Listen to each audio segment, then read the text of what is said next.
The ideal temperature for a sourdough starter is generally between 70 degrees Fahrenheit and 80 degrees Fahrenheit, or in Celsius, 21 to 27 degrees Celsius. This temperature range allows for optimal yeast and bacteria activity, resulting in a healthy and active starter. So warmer temperature, closer to 80 degrees Fahrenheit, can speed up fermentation, while colder temperature is closer to 70 degrees Fahrenheit can slow it down. Here comes a details breakdown. So hopefully, this is a very helpful for those who want to start using a starter for any type of bread. And if you want to make a new Italian bread, so this is the starter sourdough. So the ideal range about 7 to 80 degrees Fahrenheit or 21 to 27 degrees Celsius is the sweetest spot for most sourdough starters. So that's the temperatures.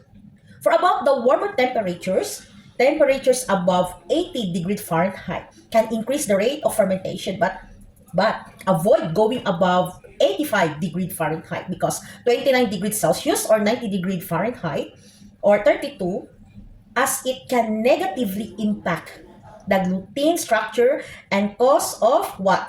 Overproofing. And the cooler temperatures of the starter is below 70 degrees Fahrenheit will slow down fermentation, but the starter can still thrive.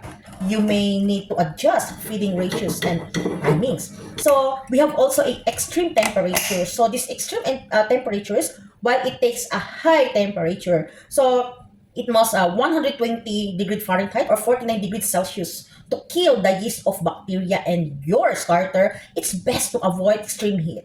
So when you're starting a new starter, when beginning a new starter, you can use slightly warmer water, around 80 to 90 degrees Fahrenheit, or in Celsius, it's around 27 to 32 degrees Celsius to help jumpstart the process. So when you want to ask about the maintaining a starter, once established, a starter can be maintained at room temperature in the 60 to 80 degrees Fahrenheit range. So once again, my dear friends, this is my starter using for all types of my bread, and mostly here in my place, very demanding, very selling the Italian bread. So I using a natural 100% starter. So this is my first starter that I use ever since. So this is my 3 years starter, but then I forget to feed this around 1 month.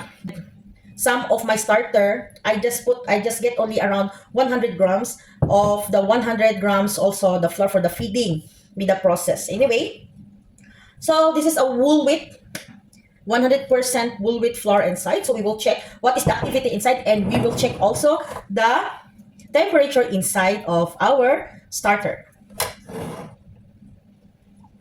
To try if your temperature is still used very accurate.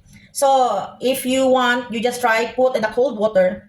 If the temperature cooled fall to down, it means your temperature is accurate, right? But then if you put in the hot water, then the temperature read around 200, 300, 400 above the temperature. That is very accurate. So the activity of the temperature, if the low for cold, high temperature is for the heat. Okay, so we will check if what is the temperature of this our 100% whole wheat starter for almost 3 days, and this night for 12 hours I will feed our starters.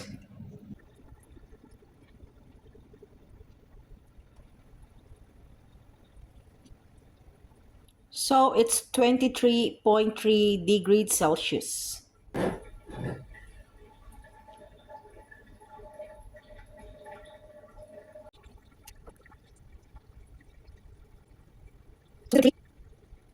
So this is 23.6.